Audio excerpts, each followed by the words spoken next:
Showed me the miracle of that Islamic city, of the Islamic city. You know, how it is a world in which it's an interior world. All the richness is interior. It's inside the mosques, it's inside the homes. The exterior is very simple, an expression of perfect unity. Mahmoud said to me a beautiful thing one day. He said, you Westerners, you talk about humanity. We lived it.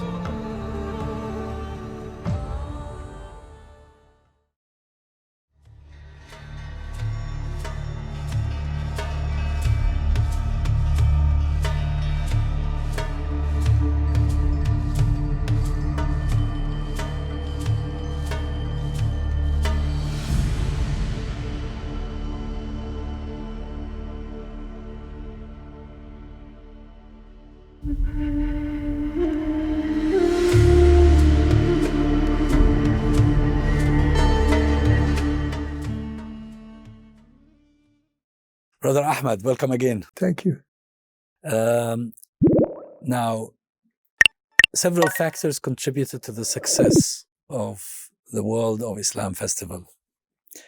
But throughout that process, you must have been becoming more interested in the deen itself, in the religion itself. But or were you preoccupied by the project? I was preoccupied with, first of all, I was preoccupied obviously with getting the festival on, because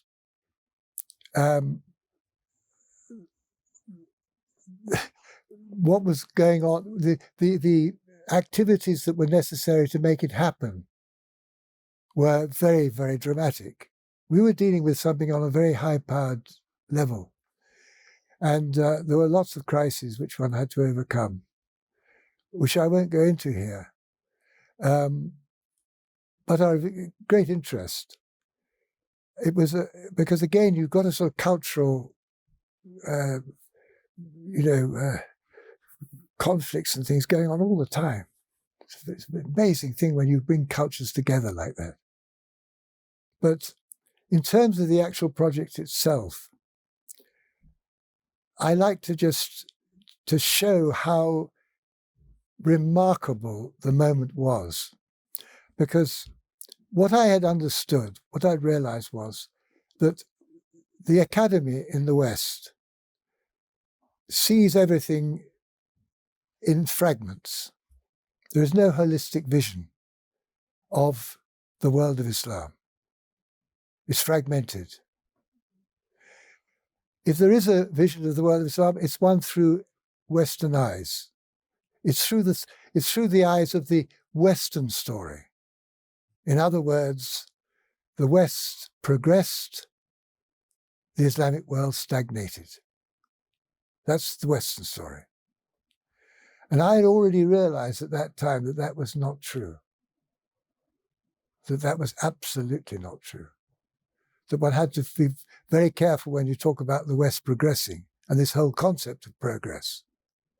But in terms of the Islamic world, it was seeing it through completely distorted lens. So in order to have that holistic vision, that universal vision of the world of Islam, I had the wonderful benefit of two magnificent scholars. And that was Sayyid Hussein Nasr, who had done remarkable work in his thesis on Islamic science. He's a great philosopher. His work on science was magnificent. His work on showing how all these, the work in terms of the material sciences of Islam were all in terms of relationship to the whole of the Islamic understanding. They were a part of a complete system of knowledge. They were not simply there as a stage in the progress of the West, which is how they're presented. He understood that their legitimacy, their value, what they really meant was to do with what they were there for being central to the structure of Islamic civilization. And this was a remarkable work. So I wanted him for the Science Museum, to put on the exhibition at the Science Museum. And the second scholar? And he did. And that exhibition stands today as the only example of showing the Islamic sciences as they should be seen in terms of their actual context. The other one was Titus Bورkhardt, who was the UNESCO at the time. He was the UNESCO advisor on the city of Fez. In Morocco. The whole restoration and the preservation of the city of Fez. And he was a wonderful Muslim. He was a very deep and profound man. And I had amazing meetings with him in Fez.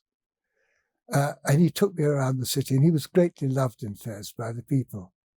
And he would go anywhere, into anybody's home. And he showed me the miracle of that Islamic city, of the Islamic city. You know, how it is a world in which it's an interior world. All the richness is interior. It's inside the mosques, it's inside the homes. The exterior is very simple. The simple lanes, which you don't know when you're going down the lane what the house is behind. Everything is it's the reflection of the Muslim, the simple exterior, the rich interior. And he took me onto the roofs, onto the roof of a house. We were standing looking across this incredible city in which you could literally walk from one end of the city to the other on the roofs.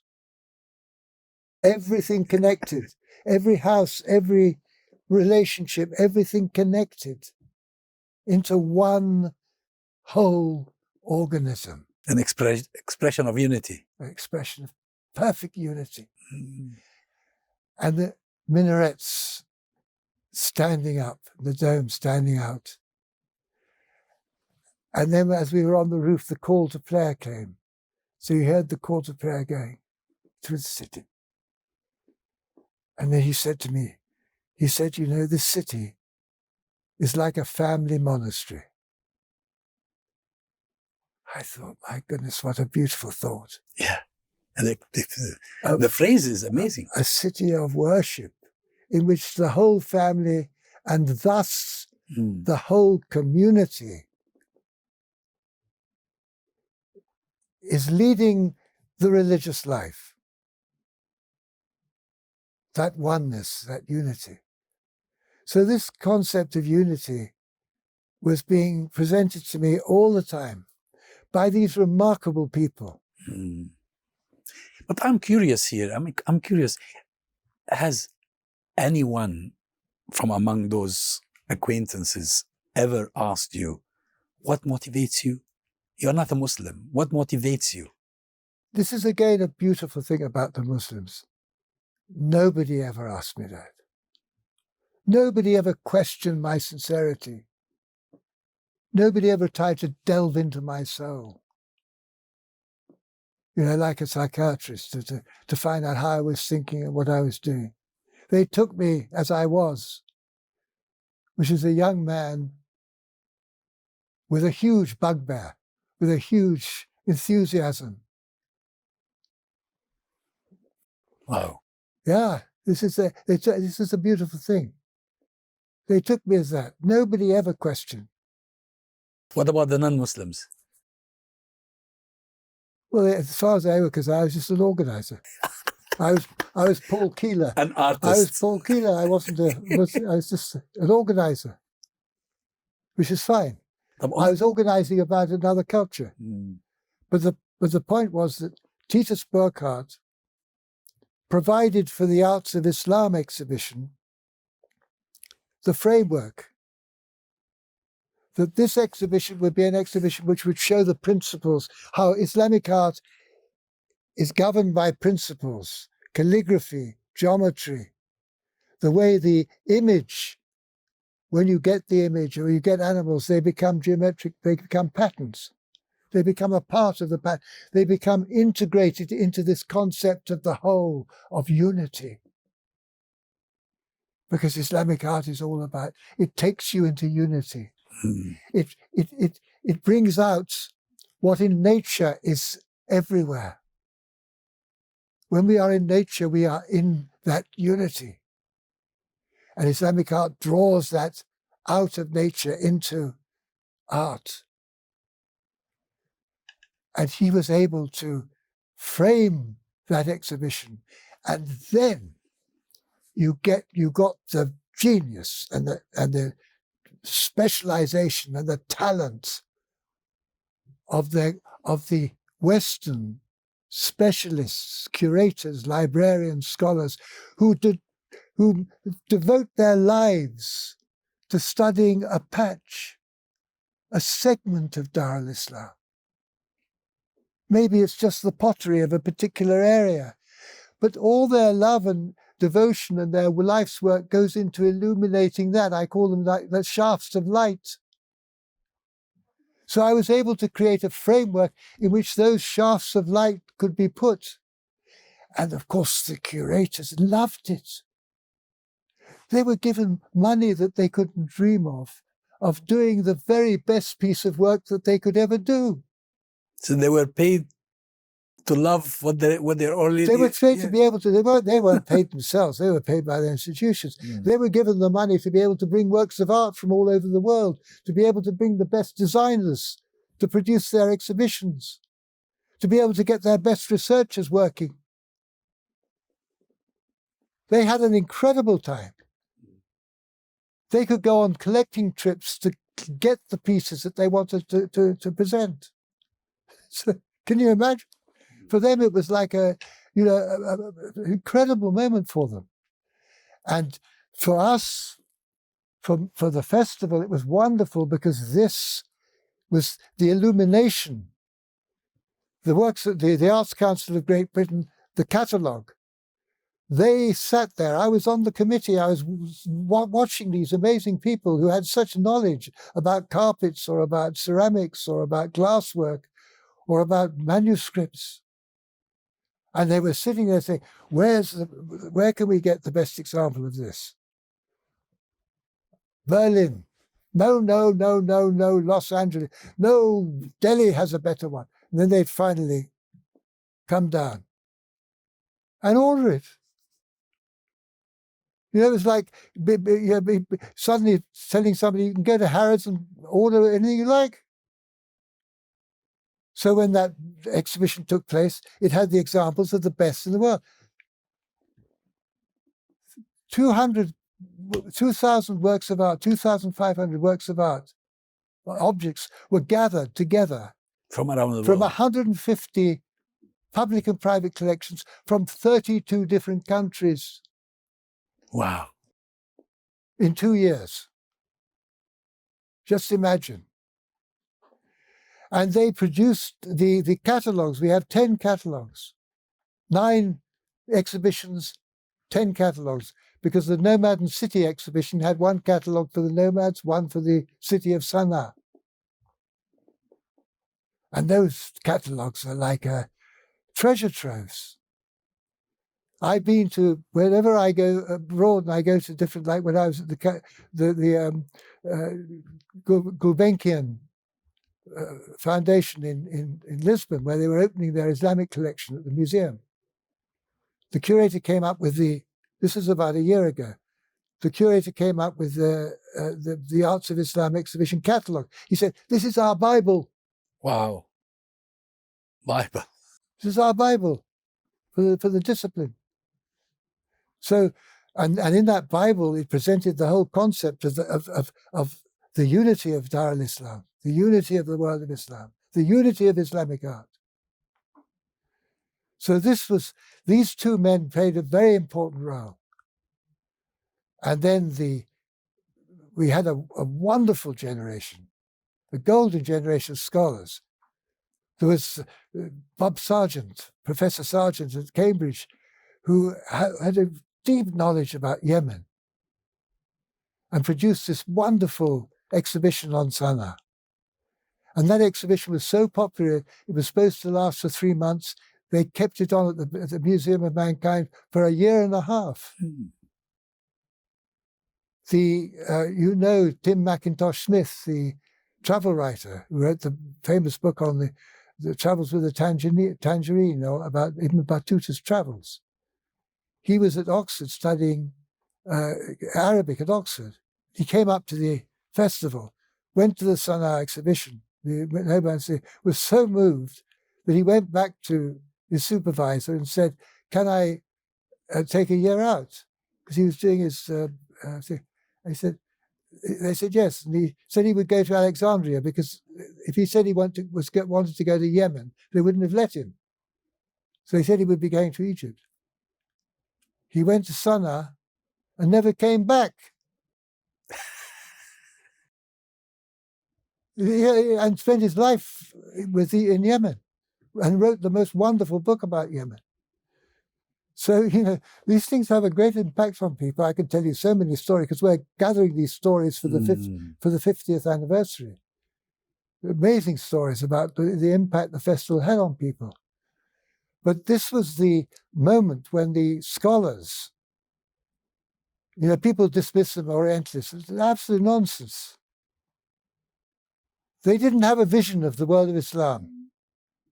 But when they were engaged in their own studies and their own work, there were many of them who worked with a huge love and devotion and immense scholarship about their particular subject.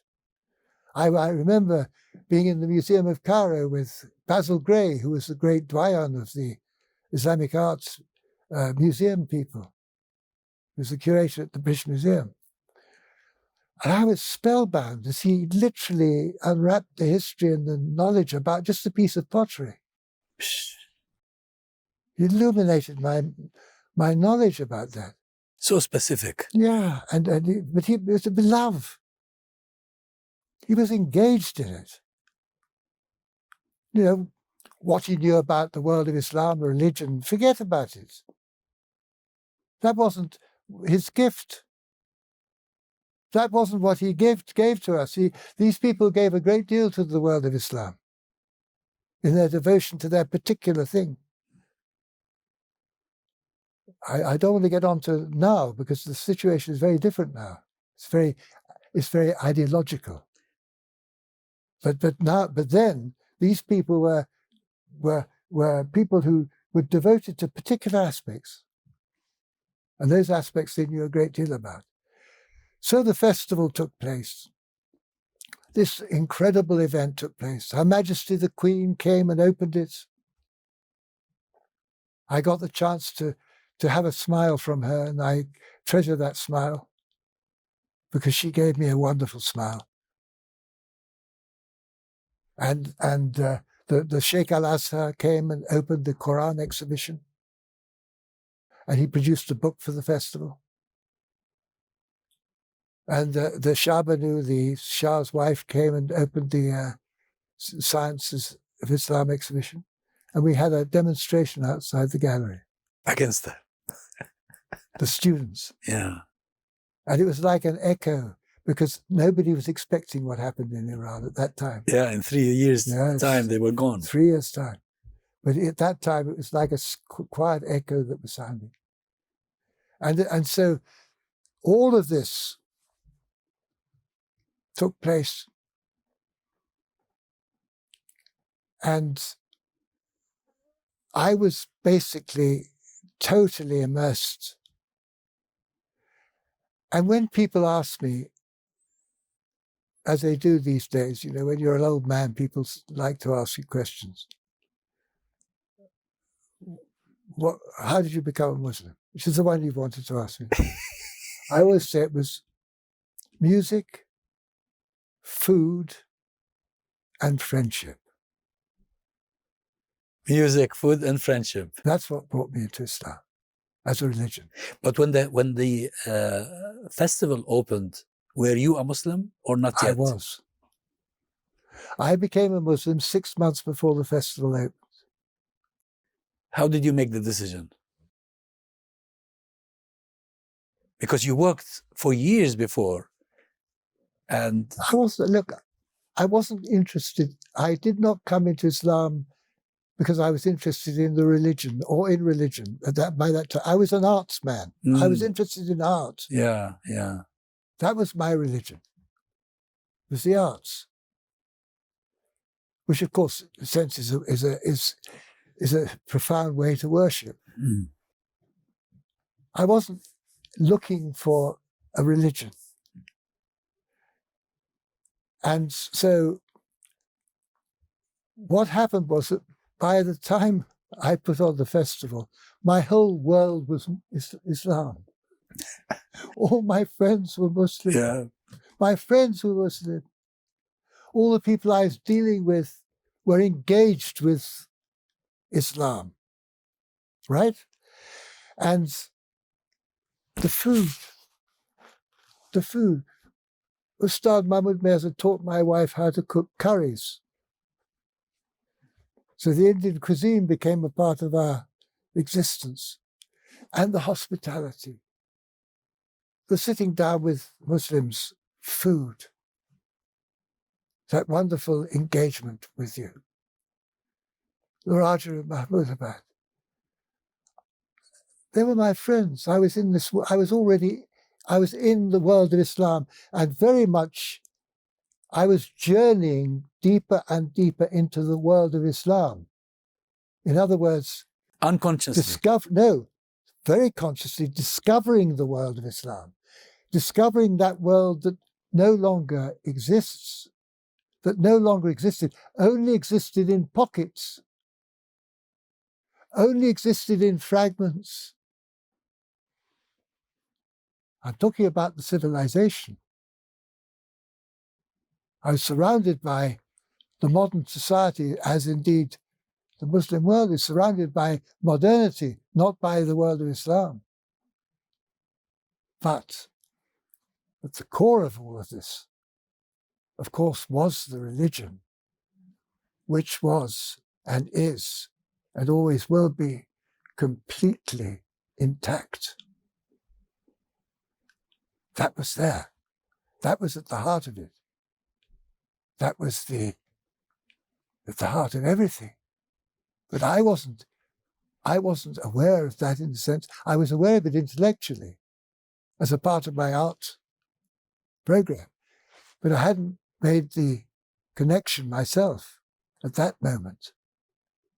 It was there, but I hadn't become a Muslim. I was still having the occasional whiskey and enjoying my cigarettes. And I was still an organizer. That's why the decision to take a step further means willingness to be committed. That was going whole. And I'll tell you why, as I rationalize it now.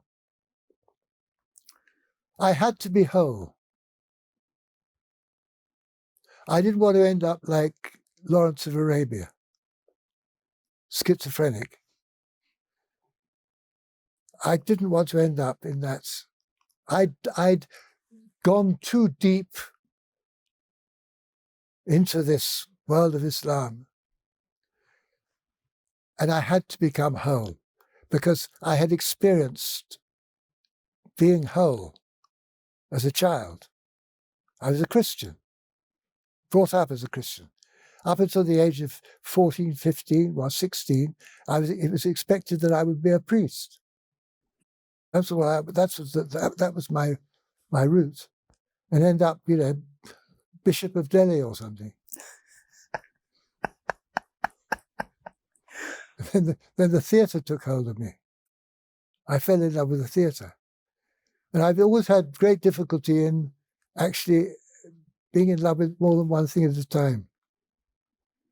So the theatre took me. I loved the theatre. I lived for the theatre took me for 7 years. I had 7 years of huge pleasure out of it. So I was at a stage where I was at that sort of my mid-30s. Well, I was 33 when the festival took place. I had a family. I had 3 children already. Is it easy to make that decision? Well, it wasn't easy at all. because it affects everybody around you. Yeah. No, I was very, what you call it, if I decided something, I tended to go ahead with it. But I was 6 months before, I got to this stage where it suddenly seemed to be what I should do. And then, of course, that began the whole process of what you could call the reformation of my life. Because the festival, my engagement with Islam, had been following a vision, which was seeing this world that no longer existed, but experiencing it, meeting people who belonged to it. So it was extraordinary. You had this kind of world where the world we were living in became more and more unreal, more and more like a fake, because you know that something utterly genuine had existed, for which I knew now more than 1,000 years, and had been universal.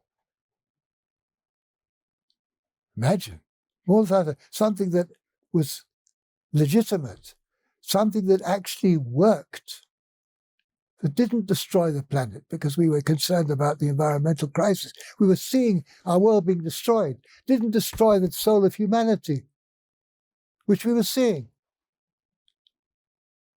didn't enslave the whole world in producing this monstrous kind of industrialization that is destroying nature and turning the human being into a thing. No, something that produced such beauty, such intelligence, such humanity. And Mahmoud said to me a beautiful thing one day. He said, "You Westerners, you talk about humanity. We lived it." Beautiful. Just think of that. I think we need another episode to talk about the consequences of your embracing Islam. Do you mind? Well, I'm so happy to be with you. Okay, let's have another episode then. Tomorrow.